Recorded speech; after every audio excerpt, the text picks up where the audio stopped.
Welcome, everyone, to another episode of the Revenue Throughput Podcast.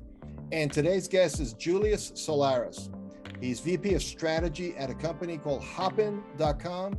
And Hopin is happening because they are the fastest growing SaaS technology company in Europe. And they also have inroads throughout the rest of the globe.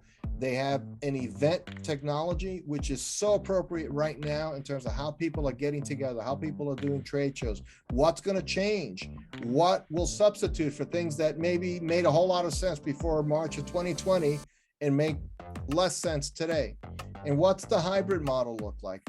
That and more we'll get into in great detail with Julius Solaris as he joins us right now. Hey, welcome, Julius, to Revenue Throughput Podcast. Thanks for having me, Jose. Such a pleasure. And Julius, very excited to talk about what we're going to talk about, but I always like to frame things with my guests describing who, what they do and who they do it for. So I'll ask you that question. What do you do and who do you do it for? Absolutely. I'm the VP of Marketing Strategy for the event sector at Hopin. We're a technology company that serves the events industry.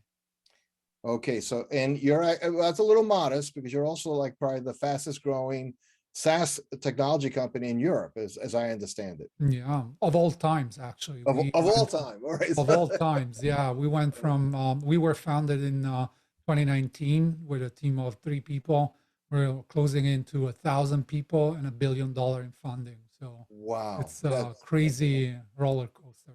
Now, Hopin does primarily like what, video event management, things like that for mostly larger companies. Is that who you'd focus on? We were born as a virtual event company. So if you think about hosting your event online, and a lot of us have attended events online during the pandemic, we create a platform where, yes, you can watch content, you can see speakers in action, but you can also connect with other attendees. You can visit exhibitor booths. So we act almost as a virtual venue for you to run your conference, convention, whatever type of event you're thinking about. Okay, and that's interesting because there's been a lot of, as a marketing strategist working mostly in the B2B space, industrial companies, things like that. Before COVID, there was questions about how relevant are events really, right? So either exhibiting, attending, and so on. And every major industry niche has like their own event, packing and construction equipment and so on. So there's a lot of people in charge of budgets that were saying, do we need events? Or events, is that just a big waste of time? Other than everyone likes to go to Vegas for the big trade show or something like that, right? So my question to you is the feedback you're getting now. You've done, I think I remember, I looked at one of the stats, you've done like 60,000 events in the last year or some crazy number like that. How are people thinking about events now as an idea, like the idea of gathering an industry and so on? And do you think everything is just going to go back to normal physical, or has the game changed forever? As much as I'm part of a tech company that does virtual events, I feel that nothing is going to replace the face-to-face element. That's very important. And that's why our company also acquired 3 technology companies that do in-person events. So we're not moving away from it. We believe in it as a company. Said that, there's a lot of things that have changed in the past couple of years. And, trade shows weren't doing incredibly well before the pandemic for the very reasons you mentioned, right? Especially we feel that going forward, there's going to be a space for trade shows and getting together in a big fashion, showing up where everybody is. Everybody that counts in an industry is going to that event, right? Every industry has that event, and there's a space for that. I like to refer to trade shows as the concerts of business, in a sense, right? I like that. Because that you need that kind of getting together in large scale. So probably smaller trade shows will suffer in the short term. But in general, there's an evolution also of the trade show model where technology is becoming part of it. And large trade shows that engage once a year are seeing the opportunity of creating virtual programs through the year to keep that engagement going and create a sense of community. And the in-person event will be kind of the culmination of that tension, of that community that is created online to then meet offline and do the business online. Because remember, making business, doing business is not as easy online as it is offline to a certain extent. It can be facilitated by the online conversation, but then the trade show part, the generation of business, it's largely confined to showing up on a booth, sitting down, having a meeting, going to a restaurant together. So there's a lot that goes around that. Online is a huge facilitator of that. It's going to push to do more business. It's not a replacement of it. It can replace, though, some smaller events where it's not as needed probably to travel or go a long way to just stay for like a day and then come back. Well, I can also see the smaller, or rather the virtual component, creating some initial connection points around the very specific industry topic. You can say, well, that's what LinkedIn does, but it doesn't really, not that way, not the way you describe something that's very interactive and so on. So now I get to meet somebody through this virtual show. I got a little bit of information on their technology. Let's say they're an OEM selling a machine that I might need to buy. But then I look forward to, now I actually have a reason. And if I'm on the sell side, I'm the vendor supplier using trade shows to reach a market. I could see using that virtual event to kind of build that short list of people I must meet in person when we get together in McCormick or Vegas or London or what have you. So that seems like that makes a lot of sense. But so here's a question though, Julius, culturally, do you see the trade show business culture being any different in Europe than in the US? Is there some significant difference in how people approach the use of trade shows? It's a great topic. I feel that the US audience is more prone to technology in general. There's more openness and innovation to researching online. There's more confidence with that. In Europe, it's a little bit more traditional. So that sort of offline face-to-face element is valued more than just like researching companies online, for example. Okay. And trade shows were born like that, right? You would go there to learn about new things. Right. But it's a model that was born in the 1880 or something like that, right? The World's Fair, right? Exactly. That's what it was. So is it relevant these days? Not in the same way Right. we thought about. I agree. I mean, that makes a lot of sense. And buyers today, I mean, the big trend here, of course, is buyers are much further down the funnel before they're reaching out to suppliers now. So like buyers are in control of the process to a large degree, at least to get to the point where they get to the last three. So the idea of a trade show being where you're going to first introduce something is a little passe, because the reality is people are expecting your website to do that for you and make the big announcement and so on. Absolutely. And if we're talking funnel, I feel that virtual events as a new category, virtual events have been around for a while now, right? We all remember webinars. It's not like we woke up in March 2020 and we sort of experienced a new tool all of a sudden. Like the current virtual event platforms are an evolution of what webinars used to be to a certain extent, but also you have to think, I always keep saying this, like I've seen more development in technology and events in the past 20 months than in the past 20 years. Like we're releasing, I can't even keep track of how many features we're releasing at Hopin every day. It's just an incredible amount of innovation that is going into that. So you have new tools as a marketer for really, I would say the ideal part is the middle of the funnel, where you can really drive more intimacy with your audience by being a little bit closer than what an email newsletter or social media would do with all that noise and confusion and overload of information. It's a little bit more secluded. You control it. So as a brand, that's becoming the opportunity to actually own your audience almost, instead of like going to events and like try to capture what everybody's going after. So you can build your own community, and what we like to refer to as an event-driven community. So a community where events happen every month. You have something happening every month, and then it culminates with in-person activations. And that in-person may be the big national event for the industry. But meanwhile, you've been cultivating your pipeline, so to speak, or your funnel through your series of small interactions. Not unimportant. I don't mean small, unimportant. I just mean they're smaller than the physical. And then you could point towards that physical event. That sounds like a really good strategy for a lot of companies that, especially this, right? I always, when I advise smaller companies who want to exhibit, I say, be very careful about that because you could end up spending, $100,000 to have the 10 by 10 booth next to the men's room, you know, and you print out all the collateral, you fly your whole team out, you shake a lot of hands very quickly, you're swiping cards left and right, and there's really no stickiness to that. I said, better is maybe if you're going to go to an event in your small budget, spend it on tickets to Cirque du Soleil, Morton's, take people out and aim for 10 people are going to be there. But now with this kind of small event-driven marketing that you're describing, even a small company could probably create some buzz along the way. So by the time you show up in Vegas or Chicago or Orlando, you've already been building that kind of intimate relationship with them around your content, your ideas, your products, and so on. So You now, absolutely nail it. That's exactly that. And how can you compete with humongous booth activation at Las Vegas, like 2 floors? I've seen the 2 floors as well. yeah, You go up.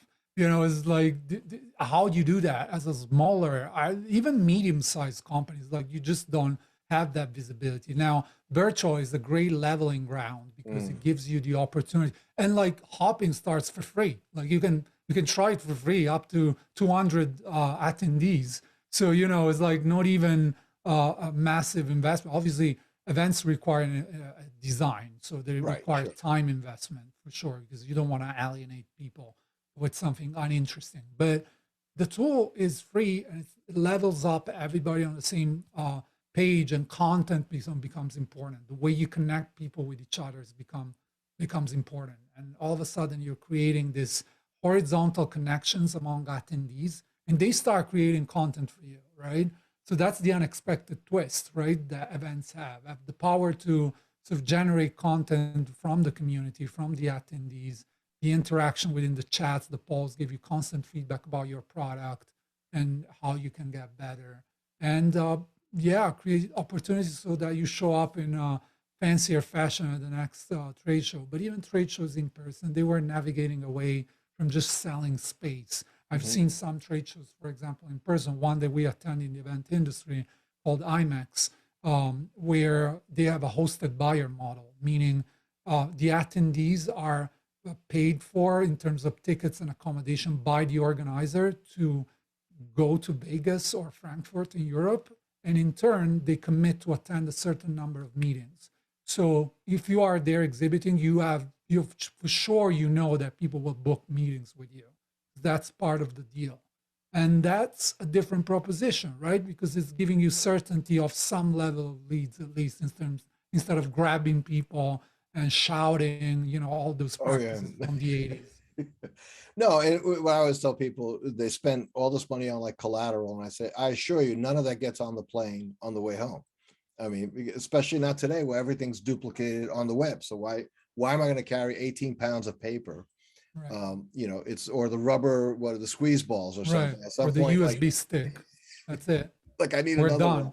one.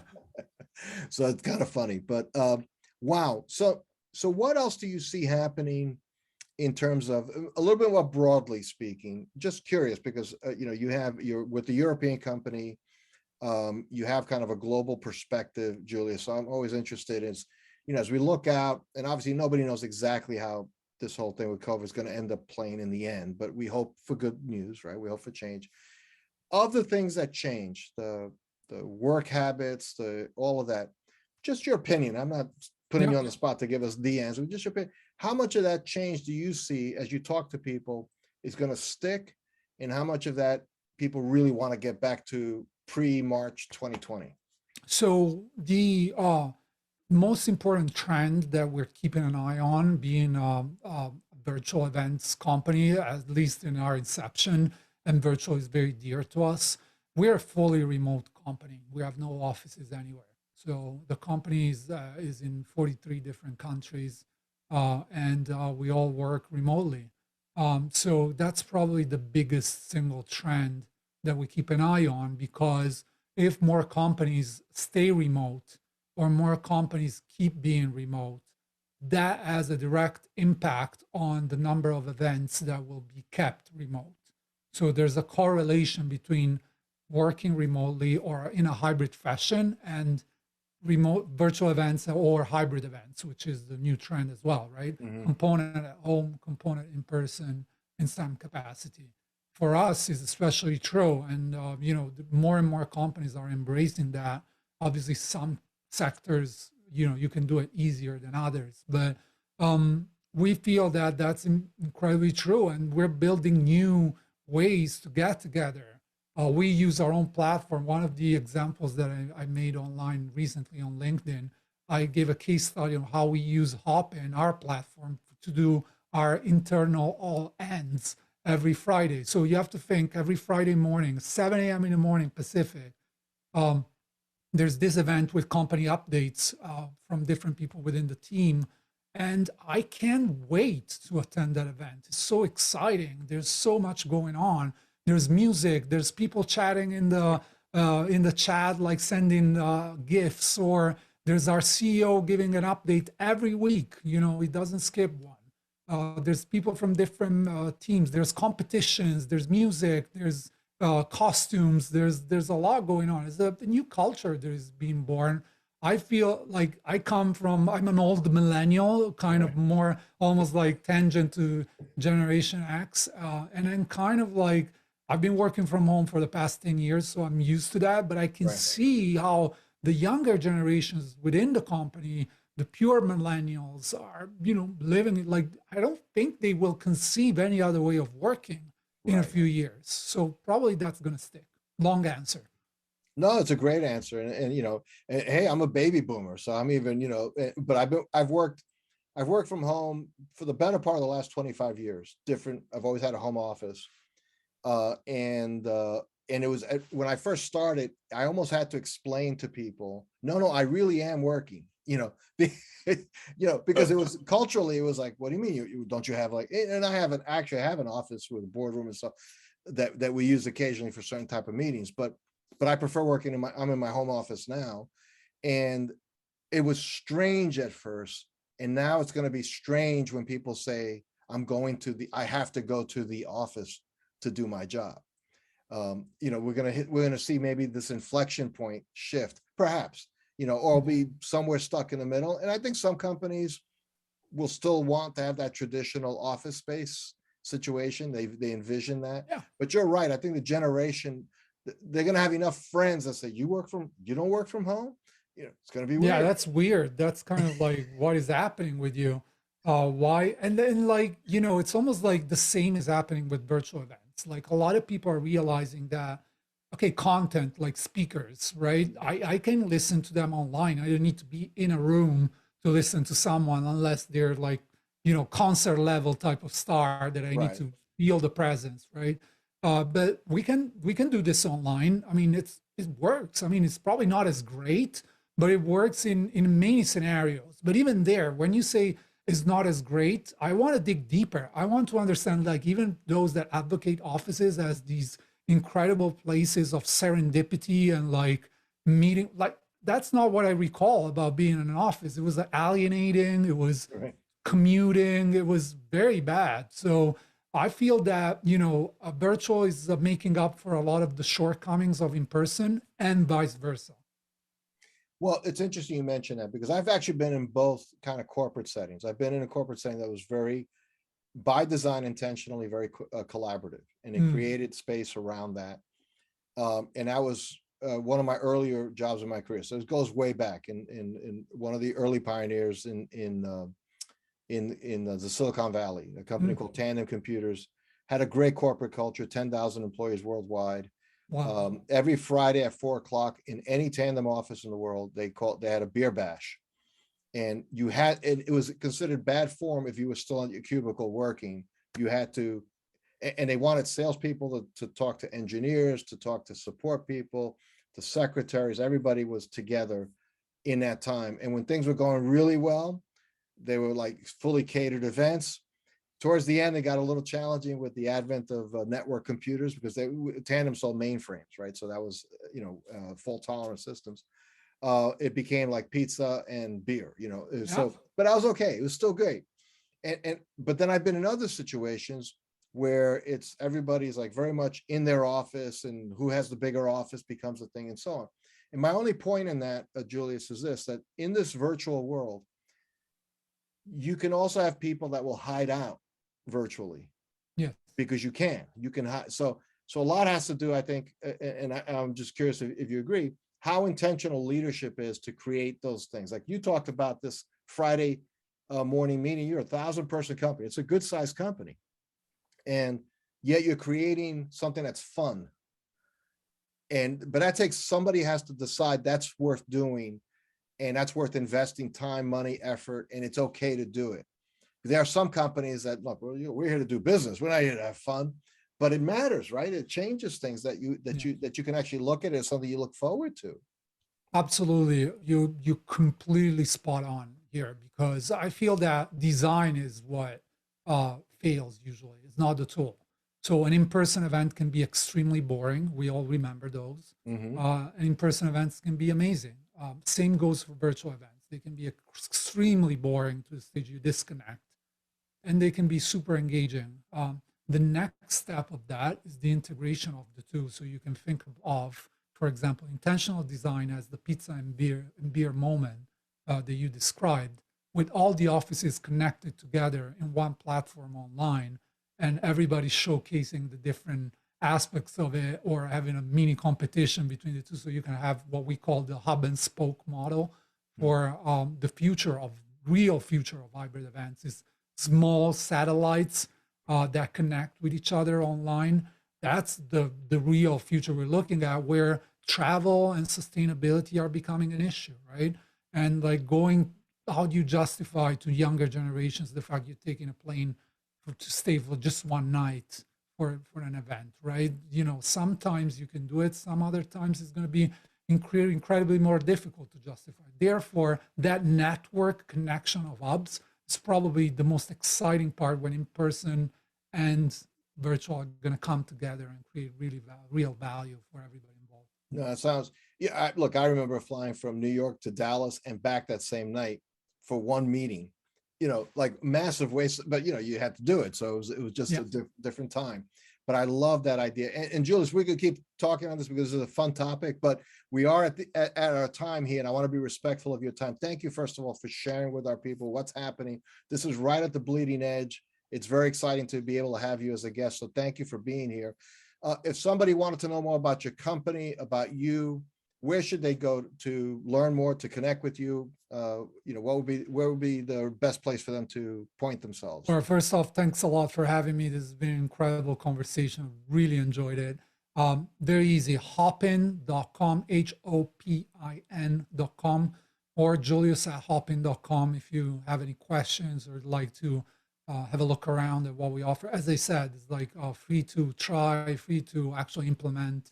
So you can just give it a go and see if it's up your alley. It's a new way, it's a new tool. We're just in year 3 of the virtual event revolution. Wow. So, early days. That's fantastic. Julius Solaris, thank you so much for being with us on the podcast today. Really appreciate it. Hey, thanks for listening to another episode of the Revenue Throughput Podcast.